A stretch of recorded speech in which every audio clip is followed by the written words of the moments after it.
많이 있으면 성탄절인데 갑자기 뭐 부활 생명 나오니까 부활주일인가 뭐 이렇게 뭐 생각할 수도 있는데 저희가 이제 성탄절을 이렇게 준비하면서 예수님이 어떠한 분이신가 그리고 또 올 12월 함께 읽은 말씀의 본문이 요한복음이기 때문에 요한복음에서 예수님께서 나는 뭐뭐이다. 그러니까 자신에 대해서 7번에 걸쳐서 설명을 하셨기 때문에 그 7번의 내용들을 저희가 이제 12월 동안 이제 살펴보고 있습니다. 그래서 오늘은 5번째 내용으로 나는 부활이요 생명이니 라는 내용이 예수께서 본인을 그렇게 설명하셨고 그럼 이 내용이 어떤 의미가 있는지 함께 살펴보면서 예수님이 이 땅에 오신 뭐 성탄절 뿐만 아니라 그분이 오신 이유가 뭐 때문일까요? 당연히 이 부활이요 생명임을 우리에게 전달하기 위해서 이 땅에 오셨다는 것들을 기억하면서 예수님의 부활이요 생명이니 이것이 어떤 의미인지를 오늘 함께 좀 같이 살펴보도록 하겠습니다.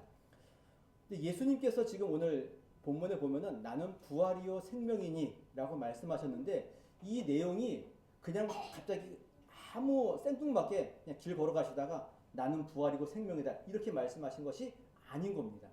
그럼 앞에 뭔가 연결해서 같이 이야기하셨는데 그 연결된 내용이 뭐냐면은 오늘 11장에 나와 있는 예수님께서 나사로를 살리시는 사건과 이 부활이요 생명이니 라는 내용과 연관이 되어져 있는 겁니다. 그러니까 죽은 나사로를 살리신 이 사건이 결국은 예수님이 얼마나 능력이 있는가가 아니라 예수님이 이 땅에 오셔서 죽은 그들을 살리시는 부활과 생명 되심을 가르쳐 주시고 보여주시기 위해서 이 내용과 이 사건과 이것들을 보여주시고 계시다. 그런 의미로 함께 보면 좋을 것 같습니다. 그래서 11장에 보면은 이 나사로 사건을 두고 예수님께서 두 가지를 말씀하십니다. 4절에 보니까 11장 4절에 보니까 예수께서 들으시고 이르시되 이 병은 죽을 병이 아니라 하나님의 영광을 위함이요 하나님의 아들이 이로 말미암아 영광을 받게 하려 함이라.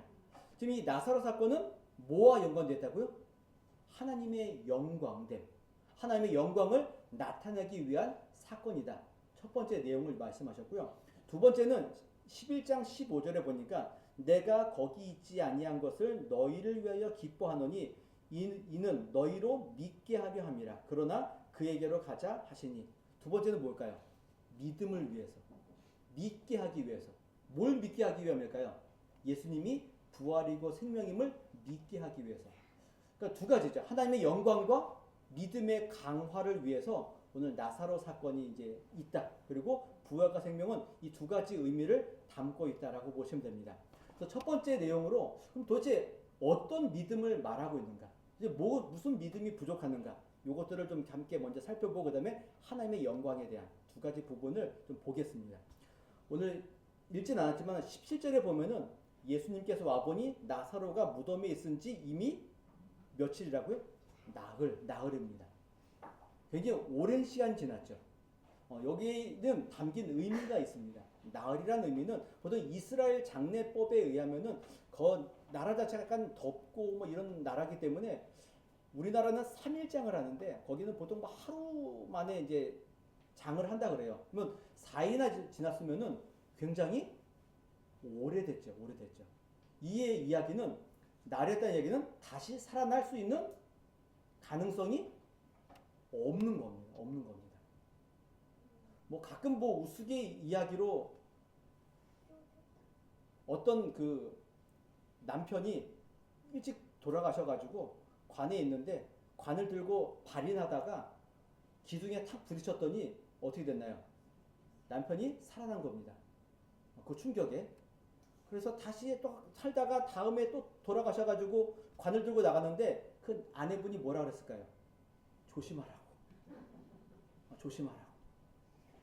뭐 우스개 얘기하면은 가끔 가다가 그렇게 살아나는 경우들이 있는 겁니다. 죽었는 줄 알았는데 하루가 지나서 살아나는 경우가 있죠. 근데 4일쯤 돼. 나흘이면 4일이에요. 4일이 됐으면은 가능성이 있나요, 없나요? 없습니다. 이미 숨도 멈췄고 몸도 다 썩었고 이제는 가능성이 전혀 없는 마치 우리의 죄로 인하여서 우리 스스로 구원받을 수 없는 우리 스스로 의로워지고 하나님 나라의 구원에 이르지 못하는 우리의 상황을 정확하게 보여주는 표현들인 겁니다. 어찌됐건 4일이 되었습니다. 그래서 전혀 가망이 없는 겁니다. 자, 그런데 이런 예수님께서 이 나사로의 집에 온다는 이야기를 듣고 누가 마중 나오냐면은 마르다가 마중을 나옵니다. 그래서 20절에 보니까 마르다는 예수께서 오신다는 말을 듣고 곧 나가 맞이하되 마리아는 집에 앉았더라. 마르다가 예수께 여짜오되 주께서 여기 계셨더라면 내 오라버니가 죽지 아니하였겠나이다. 예수님이 오시자 마르다가 맞이하러 갔죠. 근데 예수님을 보고 뭐라고 이야기하나요?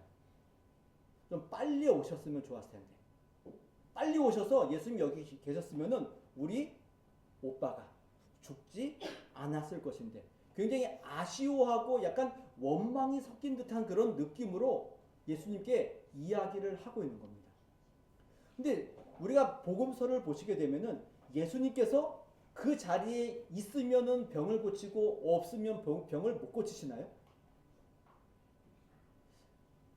예수님의 그 복음서에 보게 되면은 이런 백부장의 하인이 병들어 죽게 될 적에 백부장이 찾아와서 이야기를 하죠. 예수님이 가려고 그러니까 백부장이 뭐라 그러나요? 굳이 오실 필요 없습니다. 여기서 말씀만 하시면은 내 하인의 병이 나을 것을 내가 믿습니다. 이렇게 얘기하죠. 그래서 예수님께서 그 백부장의 믿음을 엄청나게 칭찬하셨던 내용들이 있습니다. 자, 이 정도 기적과 은혜의 내용들을 마리아와 마르다가 알았을까요? 몰랐을까요? 알죠. 굉장히 예수님과 친밀한 사이고 예수님께서 사랑하시는 가족들이기 때문에 당연히 알고 있죠. 그런데도 오라버니가 죽게 되자 무슨 얘기를 하나요? 왜 빨리 안 오셨냐고. 여기 계셨으면 좋았을 텐데. 이런 원망 섞인 이야기를 하고 있는 겁니다. 근데 우리가 또 알다시피 예수님께서 한 번도 죽은 자를 살리신 적이 없느냐? 또 그렇지 않죠. 마가복음 5장에 보면은 그 아이의 손을 잡고 이르시되 달리다굼 하시니 번역하면 곧 내가 내게 말하노니 소녀야 일어나라 하심이라. 죽은 소녀를 일으켜 세우시고 살리시는 은혜를, 이미 기적을 먼저 보이신 겁니다. 그러면 이 마리아와 마르다가 오라버니가 죽었을 적에 또 예수님께서 오시지 않을 적에 이런 원망을 할 수 있나요, 없나요? 없는 거죠. 없는 겁니다. 근데 왜 이런 원망을 할까요? 우리는 자꾸 잊어버립니다. 하나님의 은혜, 하나님의 능력, 하나님이 우리와 함께 하심을 다 압니다. 모르시는 분 있나요? 하나님이 여러분들과 함께 하시는 것, 주님이 내 안에 계셔서 우리 안에 영원히 거하시는 것, 주님 하나님의 사랑 안에서 끊을 수 있는 것이 아무것도 없다는 것 아나요, 모르나요? 다 알죠. 모르는 사람은 없습니다. 그런데 순간순간마다 하나님이 나와 함께 하시지 않은 것처럼 여겨지고 주님이 나를 안 사랑하는 것처럼 여겨지는 그런 기분이 들기도 하고 그런 마음이 들기도 하고 그런 생각이 우리에게 찾아오는 겁니다. 그게 뭐 때문일까요? 잃어버리기 때문에 그렇습니다. 자꾸 그것들을 생각하지 않고 잊어버리니 주님이 함께 하심을 자꾸 깨닫지 못하고 잃어버리는 겁니다. 말씀으로 낫게 하시는 하나님, 죽은 자를 일으키시는 예수님이심에도 불구하고 이 마르다가 원망한 섞인 목소리로 예수님께 말하고 있는 겁니다. 자, 이렇게 이야기를 한 다음에 22절에 보니까 마르다가 이렇게 얘기합니다. 원망을 한 다음에 이렇게 얘기합니다. 그러나 나는 이제라도 주께서 무엇이든지 하나님께 구하시는 것을 하나님이 주실 줄을 아나이다. 주님이 계셨으면은 나의 오라버니가 죽지 않았을 텐데 라고 원망을 한 다음에 다 뭐라는, 그러나 지금이라도 뭐라도 해주세요 이겁니다. 뭘 얘기한다고요? 뭐라도 좋으니까 해달라는 겁니다. 예수님의 능력을 뭐라도 좋으니 보여주세요. 이렇게 지금 설명하는 겁니다. 마치 마가복음 9장에 보면은 그 귀신 들린 아이의 아버지가 제자들이 고치려고 해도 못 고치게 되자 있고 예수님이 변화산에서 내려오셔서 예수님 오시자 뭐라 그러나요? 그 아버지가 뭐라도 좀 해달라 그러는 거죠. 지금이라도 뭐라도 나에게 해 주십시오. 무엇을 하실 수 있거든 우리를 불쌍히 여기사 도와주십시오. 예수님 뭐라 하시나요? 그 다음에 할 수 있거든이 무슨 말이냐? 믿는 자에게는 능치 못할 일이 없느니라. 지금 마르다가 똑같습니다. 뭘 해주실지 모르지만은 예수님 뭐라도 하나 좀 해달라고 이겁니다. 뭐라도 해주십시오. 근데 이 마르다의 마음속에 자기의 오빠를 살려달라는 생각이 있을까요? 없을까요? 없습니다. 죽은 자기의 오빠가 살려달라는 이야기를 하지 않는 겁니다. 근데 이거 말고 뭐라도 좀 해주십시오 이겁니다. 마치 우리의 모습과 똑같지 않나요? 힘들고 지치고 어려우니 주님 뭐라도 좋으니 좀 하나 해주세요. 이런 거 아닙니까? 제가 이걸 보면서 좀 재밌는 생각이 또 엉뚱한 생각을 했는데 우리가 하나님의 그 전능하신 능력을 전부 다 알죠. 그리고 오늘 본문을 통해서도 하나님께서 죽은 자를 살리실 것을 아나요 모르나요? 알죠. 근데 여러분 혹시 기도하는 가운데 죽은 자를 살려달라고 기도하신 적 있나요? 장례식장 가가지고 제가 며칠 전에 장례식장 갔다 왔는데 장례식장 가가지고 하나님 지금이라도 저 관에 있는 죽으신 분을 살려주십시오. 일어나게 해주십시오. 그런 기도 하시나요? 안 하시나요? 왜 안 하시나요? 하나님 안 믿으시는 겁니까? 하나님 능력을 못 믿으시는 겁니까? 거기에 대한 기대는 우리가 없는 겁니다. 왜 없을까요? 지금까지 나사로 이후로 그런 일이 일어나지 않았기 때문에 그런 기도를 하지 않습니다. 그러나 다른 부분에 있어서는 열심히 기도하고 안 되면은 원망하고 우리가 다시 한번 생각해 봐야 될 문제인 겁니다. 하나님의 은혜와 능력과 전능하심을 우리가 아는데 어떤 부분은 기도하고 어떤 부분은 기도하지 않고 어떤 부분은 기도 응답이 없어도 그냥 아무런 말씀 없고 어떤 거는 응답하지 않으면 화를 내고 원망하고 불평하는 우리의 모습을 보면서 무엇이 정말 옳고 그른지를 함께 살펴봐야 할 내용인 겁니다. 그냥 한 가지 확실한 거는 뭐라도 좋으니 아무것도 좋으니 뭐라도 해주십시오. 이런 믿음은 아닌 겁니다. 명확하게 그분을 향한 믿음과 신뢰를 가지고 분명하게 원하는 내용들을 이야기하셔야 되는 겁니다. 자, 이렇게 뭐라도 좋으니 그러나 이제라도 무엇이든지 하나님께서 구하는 것을 하나님이 주실 줄 믿으니 뭐라도 해주십시오. 이렇게 원하자 예수님께서 이렇게 얘기하시죠. 예수께서 이르시되 내 오라비가 다시 살아나리라. 자, 마르다가 뭘 요구했죠? 아무거나 해달라고. 예수님 뭐라고 말씀하셨나요? 너희 오라버니가 살아나리라. 지금 며칠 됐다가 죽은 지 4일이 됐기 때문에 가능성이 없습니다. 근데 주님이 살아나리라. 근데 마르다가 뭐라 그러나요? 맞습니다. 마지막 날 부활 때에는 다시 살아날 줄을 내가 아나이다. 지금 마르다가 부활을 믿나요, 안 믿나요? 믿고 있죠. 근데 이 부활은 언제 부활인 겁니까? 마지막 때, 주님 오실 때의 부활인 겁니다. 마치 지금 누구와 같나요? 우리와 똑같죠. 지금의 부활은 아무도 믿지 않죠. 생각도 하지 않죠. 근데 언제는 믿습니까? 내가 죽거나 주님이 다시 올 적에 부활할 것을 모두가 다 믿는 겁니다.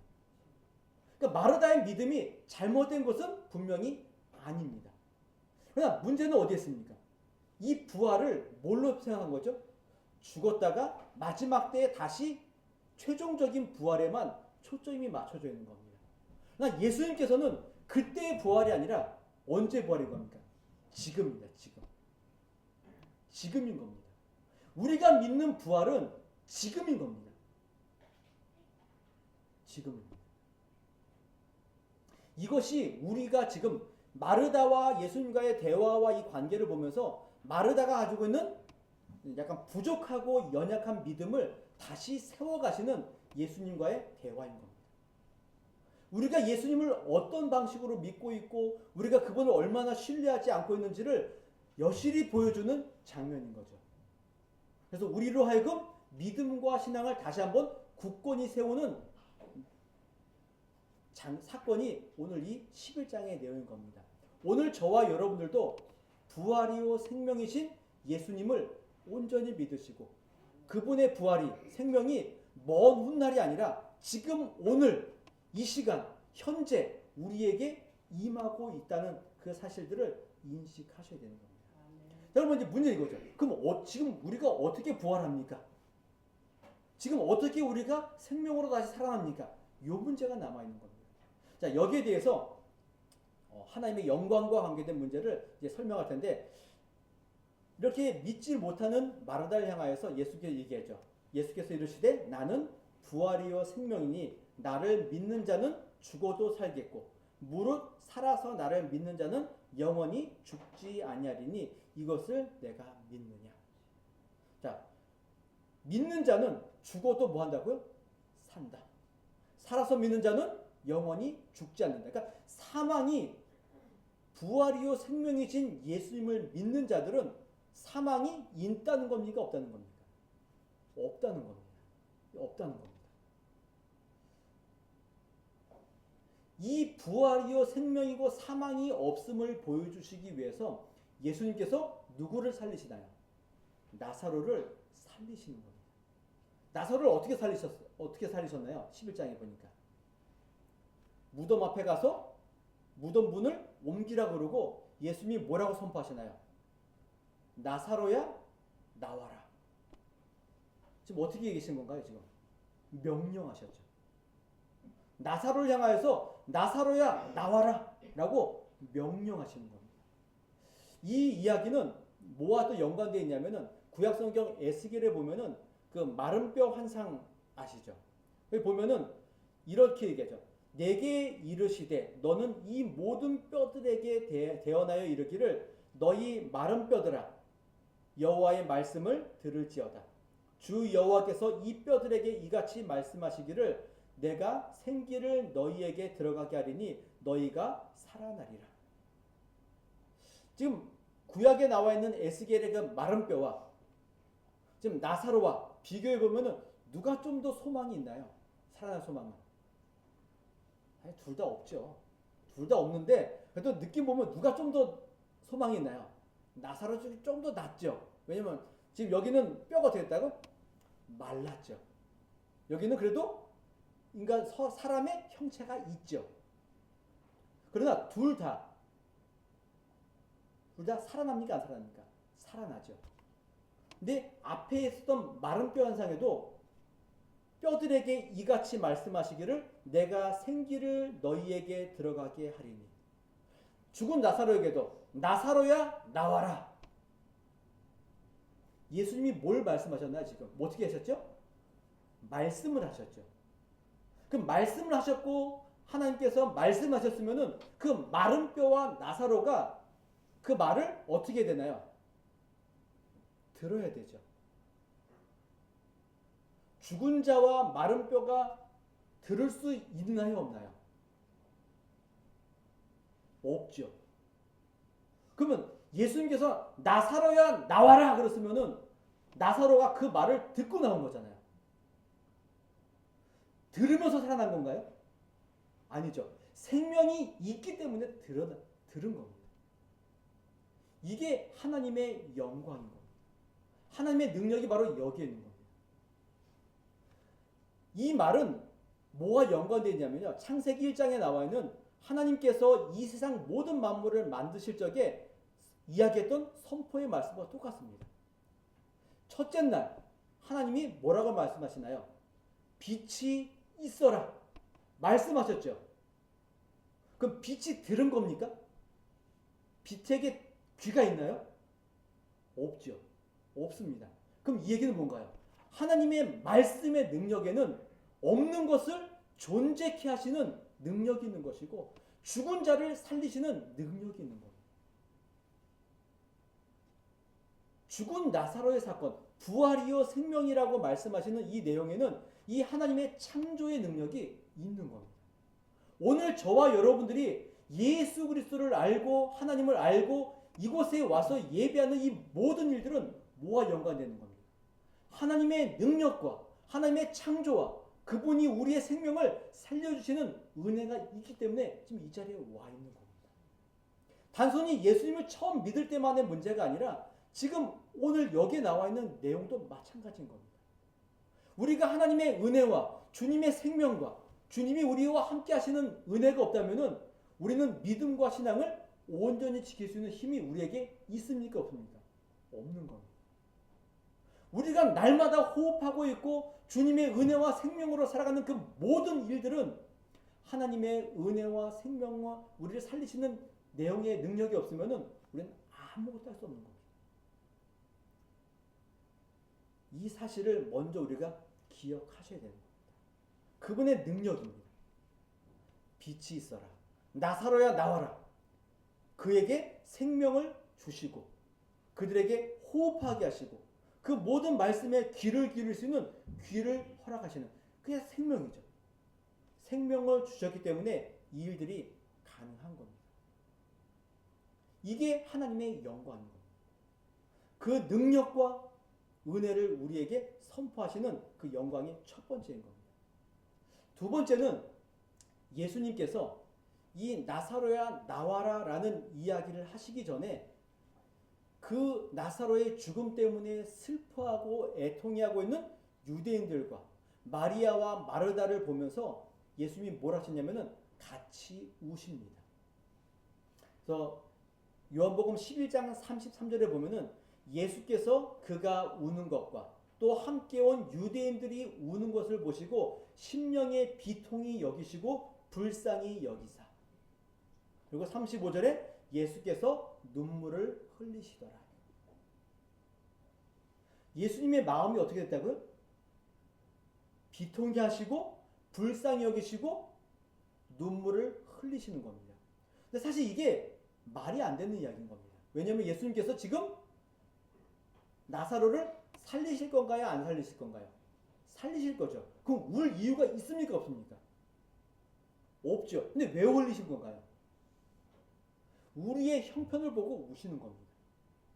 사망과 죄악의 종로를 타고 있고 그 일 때문에 애통해할 수밖에 없고 슬퍼할 수밖에 없는 우리의 그 상태와 우리의 심령을 보시고 그분은 울고 계시는 겁니다. 그것이 안타까워서 이 땅에 오셔서 우리에게 생명을 허락하시기 위해서 이 땅에 오신 겁니다. 이 마음이 없으면은 그분이 이 땅에 오실 이유가 없는 거예요.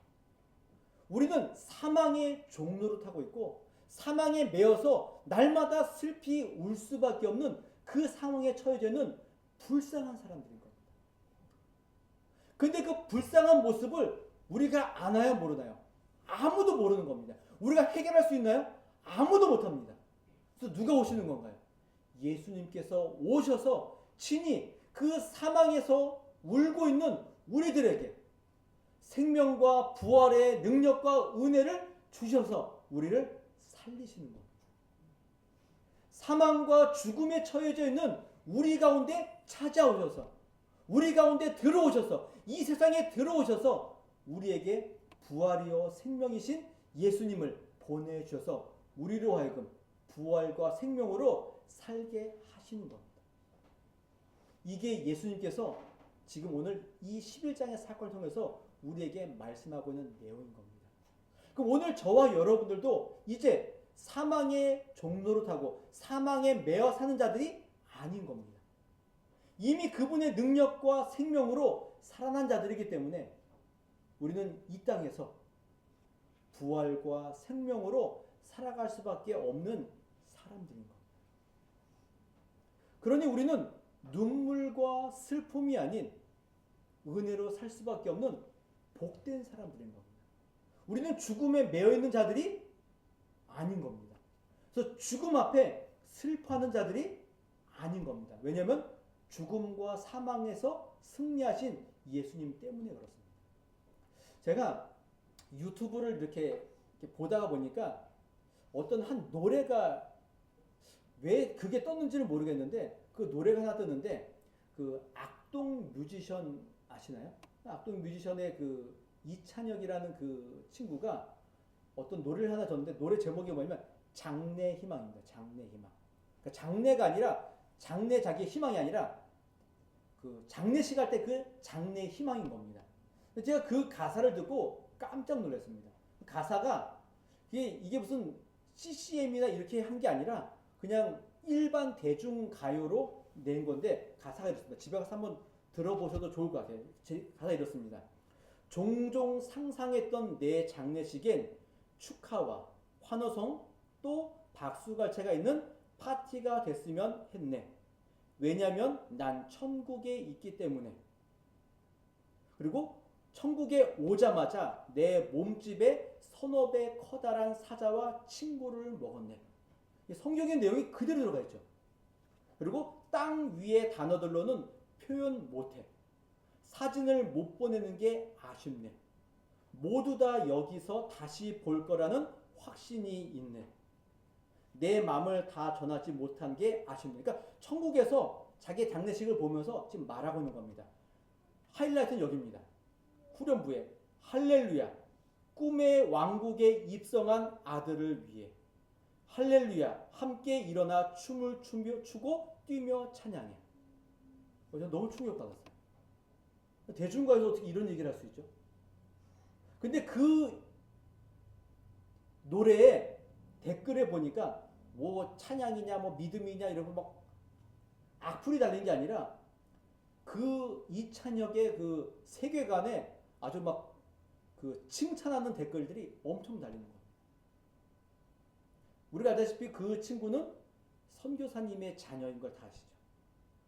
그러니까 가사를 써도 성경과 그 은혜와 자기의 신앙과 믿음이 녹아져 있는 겁니다.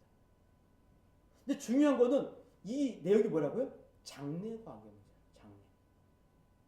하나님의 은혜와 내가 지금 여기서 육체는 죽은 것처럼 보이지만은 영원한 부활과 생명을 알고 기쁨과 즐거움과 찬양으로 나아가는 이 모습이 노래로 나오는 거죠. 우리는 어떻습니까? 우리도 그 죽음 앞에 흔들리고 떠는 자들이 되셔서는 안 되는 겁니다. 믿음과 신앙이 있다면 부활이요 생명이신 예수 그리스도의 은혜를 얻은 자들이라면 우리는 동일하게 죽음과 사망과 여기에 흔들리는 자들이 아니라 이러한 가운데서도 믿음과 신앙으로 주님을 찬양하는 그 은혜가 있으셔야 되는 거예요. 그리고 지금 이 순간에도 그냥 먼 훗날 나는 죽음이 두렵지 않아. 먼 훗날 나는 살아날 걸 믿어. 이런 차원의 생명이 아니라 지금 이 순간에도 우리가 죄와 사망에 흔들리고 있는 우리에게 다시 한번 부활과 생명으로 우리를 다시 세워주시는 은혜가 있는 겁니다. 우리는 날마다 죄악 가운데 넘어지고 쓰러지죠. 그런 우리들을 사망에 내버려 두지 아니하시고 다시 우리를 일으켜 세워줘서 사망이 아닌 죄악이 아닌 부활과 생명으로 우리를 인도하시는 그리스도의 능력을 힘입어서 오늘도 살고 있는 겁니다. 우리는 매일 부활의 삶을 사는 거죠. 죄를 지으면 죽는 겁니다. 그런데 그런 우리들을 죽음으로 끝내지 않고 다시 살아나게 하셔서 회개하게 하시고 다시 한번 우리로 하여금 죄가 아닌 의의 삶을 살도록 인도하시는 그 은혜가 있는 겁니다. 이게 예수를 믿는 부활이요 생명이신 예수를 믿으며 살아가는 우리의 모습인 겁니다. 우리는 자고 눈을 뜰 때마다 어떤 삶을 사는 겁니까? 부활의 삶을 사는 겁니다. 생명의 삶을 사는 겁니다. 주님의 율법으로만 봤을 적에는 우리는 매일 죽어야죠. 매일 죽어야 되는 겁니다. 멀쩡히 살아가는 것 자체가 은혜인 겁니다.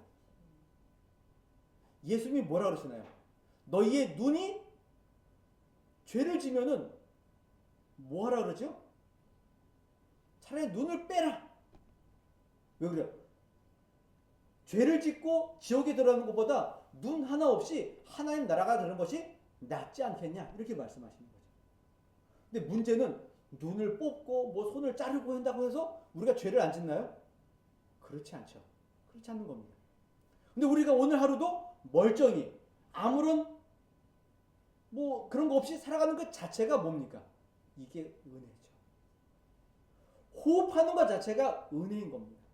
하나님의 말씀에 귀를 기울이고 오늘도 예배하며 말씀에 힘입어 살아가는 그 자체가 은혜인 겁니다. 부활이요 생명이신 예수님의 은혜가 아니면은 우리는 이런 일상적인 삶을 누릴 수 없는 겁니다. 그러니 여러분들의 삶 가운데, 우리의 삶 가운데 부활이요 생명이신 예수님을 힘입어 날마다 힘있게 살아가시라. 사망에 흔들리지 마시고 죄악 앞에 흔들리지 마시고 부활이요 생명이신 주님을 붙들고 나아가시라는 겁니다. 사도 바울이 고린도 교회에게 편지하면서 15장에서 부활장에서 이런 표현을 합니다. 사망아 너의 승리가 어디에 있느냐? 사망아 내가 쏘는 것이 어디 있느냐? 사망이 쏘는 것은 죄요 죄의 능력은 율법이라. 우리 주 예수 그리스도로 말미암아 우리에게 승리를 주시는 하나님께 감사하노니 그러므로 내 사랑하는 형제들아 견실하며 흔들리지 말며 항상 주의 일에 더욱 힘쓰는 자들이 되라. 이는 너희 수고가 주 안에서 헛되지 않은 줄 알미라. 부활의 은혜를 아는 자들은 사망의 능력에 흔들리는 자들이 아니라 우리에게 승리를 주시고 이김을 주시는 하나님을 믿으며 나아가는 자들입니다. 이 승리를 믿는 자들은 어떻게 사나요? 지금 이 순간 흔들리지 아니하고 주님의 일에 더욱 힘쓰는 자들인 겁니다. 이게 나는 부활이요 생명이신 예수 그리스도를 믿고 그 은혜를 힘입어 살아가는 자들인 겁니다. 뭘 하시라고요? 여러분에게 주어진 일들을 견실하게 흔들리지 말고 주님의 일에 항상 힘쓰십시오. 이게 부활이요 생명이신 예수 그리스도를 믿고 살아가는 성도들의 특징인 겁니다. 때로는 넘어질 수 있죠. 때로는 좌절할 수 있죠. 그러나 우리에게 이김을 주시고 우리에게 승리를 주시는 예수 그리스도 때문에 다시 일어서고 다시 힘쓰고 그 일을 감당하는 것, 이것이 예수님을 믿는 성도들의 특징인 겁니다. 성탄절을 우리들이 기다리고 준비하면서 예수님이 이 땅에 오셨지, 사랑을 베풀어야지, 생일 축하 파티 해드려야지, 이런 문제가 아니라 주님이 이 땅에 오시는 이유가 뭡니까? 우리가 사망의 종로를 타고 있고 사망에 흔들리고 있고 사망 때문에 슬피 울 수밖에 없는 우리의 삶 가운데 친히 찾아오셔서 우리에게 생명을 주시는, 우리에게 부활을 주시는 주님의 은혜를 기억하는 겁니다. 그 생명과 부활의 은혜를 아는 자들이라면 이제는 흔들리지 아니하고 우리에게 승리를 주시고 이김을 주시는 예수 그리스도 때문에 주님의 일에 더욱더 힘쓰는 성도들이 되셨으면 좋겠습니다. 예수님께서 요한복음에 보면은 제가 제일 좋아하는 성경 구절 중에 하나인데, 너희가 세상에서는 환난을 당하나 담대하라 내가 세상을 이기었노라. 이 주님의 부활이요 생명 되신 주님의 은혜를 힘입어서 이 땅 가운데서 승리와 감사와 감격과 주님이 주시는 은혜로 힘있게 살아가시는 하나님의 사람들이 되시기를, 부활의 삶을 살아가시는 생명의 삶을 살아가시는 성도들이 되시기를 주님의 이름으로 부탁을 드리겠습니다.